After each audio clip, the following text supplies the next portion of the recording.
Hello mga kalingap, magandang hapon and welcome back to my YouTube channel. Nandito po ako ngayon sa tabi ng dagat. Yung mapapansin nyo, tabi ng dagat po ito mga kalingap. Kasi meron po tayo itong nais puntahan na isang matanda po na dito po nakatira sa bato na ito. Yan, sa bato na yan. At nung una daw po sa kuweba ito nakatira mga kalingap. So gusto kong hanapin, gusto ko siyang bisitahin, tingnan ko yung kalagayan niya. So samahan niyo po akong hanapin mga kalingap. Hindi namin dito nakita, so punta kami doon sa una-unahan. May motor naman tayong dala. Punta po kami doon sa kabila kasi baka nandun, baka doon sa kabilang bato yun, baka hindi dito yung tinutukoy nila kasi doon yung may kuweba sa kabilang bato. So ayan, pupuntahan po namin doon. Gusto ko sana magtanong dito sa mga bahay-bahay dito, subalit ngayong araw po ay timing naman na wala pong katao-tao dito, no mga kalingap. Kaya gusto ko sana magtanong para alam natin kung saan talaga yung pinakapupuntahan natin. Pero susubukan natin balik tayo doon, Mander. Balik tayo doon, pabalik doon. Tapos din tayo magtanong kasi may mga tao doon. Marahil alam nila. Dito po mga kalingap ay may bahay. At bukas susubukan natin kung magtao po dito. At magtanong tayo kung saan. Tao po. Tao po. Ay, magandang araw po. May tatanong lang po sana, sir.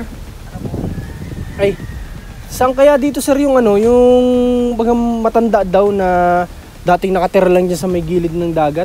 Alam niyo yun? Wala na po yung dito.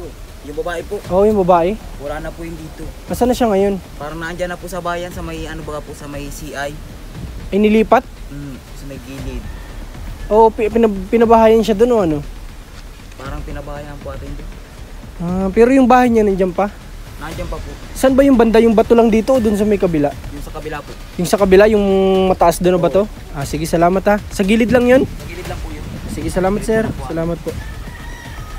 Yung mga kalingap at titingnan natin kasi dinala daw yata doon sa may sa sentro. Hindi ko alam kung sino po nagdala no mga kalingap, pero tingnan natin kung ano kung nandun pa yung mga gamit niya. Tara, bababa po tayo dito. Yan, bababa tayo dito para makapunta po tayo dito sa may bato. Mga kalingap, at may mga tao din dito na siguro mga maliligo to. So tara, samahan nyo kami. Commander, tara, dahan-dahan lang. Ito po kasi mga kalingap ay bundok po, no? Kailangan bababa ka pa dito para makapunta ka dun sa bato na kinatatayuan ng bahay po ng matanda. So ayan, bababa tayo dito. Kasi si Commander hirap na hirap bumaba, kala mo bata. Nakababa na po tayo dito. Ito po yung bato na sinasabi ko na malaki at meron pa yun dito sa gilid. So titingnan natin kung baka sakali nandito pa yung mga gamit niya. Kasi sabi sa akin nung naglapit po sa atin is bumabalik pa rin dito yung matanda na babae po. Siya po ay medyo may problema sa pag-iisip. Kaya gusto ko po sanang bisitahin dito. Baka magkaroon tayo ng may tutulong sa kanya. Buti nga po low tide kaya makakatawid tayo dito. Ito po yung dito, yung gilid. Opo, ito po yung gilid. Medyo mahangin lang po dito no mga kalingap. Medyo mahangin po. Parang doon din pala. Saan yung bahay nun? Dito. Wala, dito din tayo nang galing kanina eh. Dito din tayo kanina nang galing. Dito rin tayo kanina nang galing. Saan kaya yun? Doon pala mga kalingap. Yun po yung bato na yun. Doon po yung sinasabi nila na may kuweba na doon siya dating nakatira. Tapos ibinaba po yata dito. Pero hindi ko alam kung saan dito sa gilid yung bahay niya. Mga kalingap. Saan kaya dito yun? Ito daw siya dating nakatira sa bato na ito. So titingnan natin po. Napakadelikado po dito. Kaya binaba siya. Kaya lang yung pinagbabaan sa kanya is gilid din ang dagat ng mga kalingap. Ayan dagat po yan. Kapag high tide talagang aabutin dito ng tubig yung matanda. So ito malalaking bato po ito. Tara, pakit po tayo dito. Medyo mahirap lang tong daan mga kalingap kasi talagang malalaking tipak na bato ito. Pero dito yun siya nakatira dati. Kasi pinakita po sa akin yung picture niya ay dito po siya na picture noon. So ito dito po sa ilalim na ito mga kalingap. Diyan po siya natutulog. Ayan, sumusuot po siya dyan. May crabs pa dito, pinagkainan ng crabs. Dyan po siya nakatulog sa loob na yan, mga kalingap, dito po sa loob na ito. Tapos inilipat nga po yung bahay niya dito, pero hindi po namin mahanap kung nasaan dito siya inilipat. Ayan, tayo dito. Silipin natin dito. Ayan, napakalalaking bato po dito mga kalingap.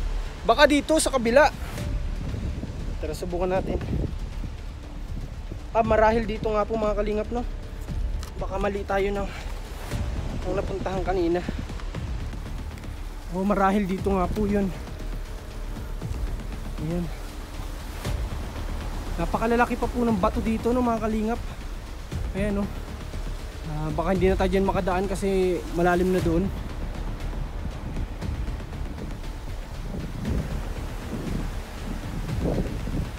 So yun, wala po dito.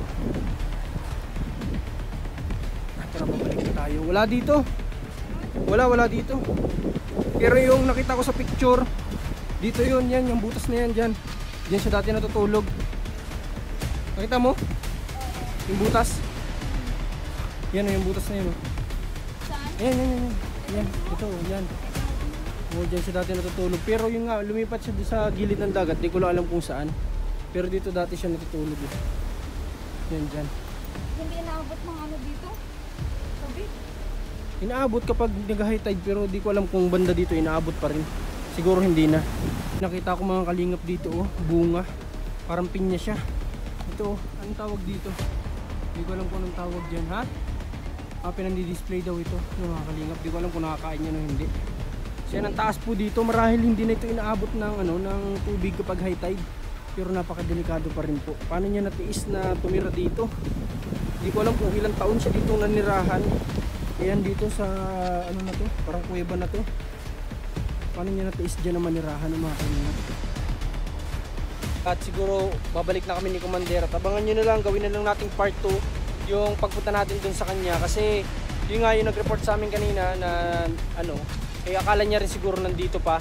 Pero ngayon pala is inilipat siya dun sa sentro. At pumunta kami dito para sana talaga makita yung bahay niya, kung nandun pa yung mga gamit niya. Susubukan natin puntahan siya dun, kumustahin natin siya dun at tatanungin natin kung talagang totoo ba na umuwi pa rin siya dito sa bahay niya dito. Kaya lang kailangan natin ng kasama sa susunod para mahanap natin kasi medyo malawak po ito. So hindi namin alam kung saan dito parte no mga kalingap. Kami nagpakasakali lang din na baka mahahanap namin dito. Pero yun nga, hindi natin dito makita kung saan.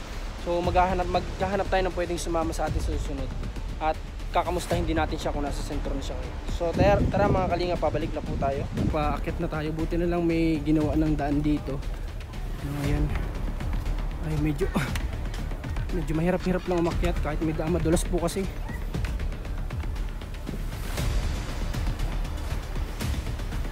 Yan po si Commander, laging hirap na hirap po ito. Kailangan ito lagi ng alalay. Tara. Sobrang init pa rin po ngayon mga kalingap. Mga kalingap, gusto niyo po bang kumita, magkaroon ng negosyo na hindi mo kailangang pagpawisan? Ito po mga kalingap, inaanyayahan ko po kayo na sumali po dito sa One of Tea. Ito po ang One of Tea. Pwede po kayo dyan magpa-member at i-downline ko po kayo sa aking account, Marcos TV Channel. Napakarami po ng product ng One of Tea. At syempre po, hindi po mawawala syempre ang ating Coffee Bean mga kalingap. Ito po ang Coffee Bean na napakasarap din talagang kape. At nandito na po ang dalawang pinagsamang pinakamasustansyang prutas at gulay, ang mangustin at syempre po ang pinakamasustansyang gulay na malunggay. Sa lahat po ng gusto naman mag-avail lang, gusto lang bumili, hindi po yan imposible dahil pwede din po kayong bumili ng lahat ng product na ito. Mag-PM lang po kayo sa Marcos TV Channel, ang ating Facebook page. At ang pinaka-importante dito mga kalingap, bukod po sa nagkaroon ka na ng negosyo, nagkaroon ka na ng income, nakatulong ka po sa mga charity vlogger. So ayan po mga kalingap, inaanyayahan ko po kayo muli sa One of Tea. Magpa-member na po kayo habang hindi pa uli ang lahat. So thank you so much po and salamat sa lahat ng supporters ng lahat ng Team Kalingap. And God bless, more blessings po sa ating lahat.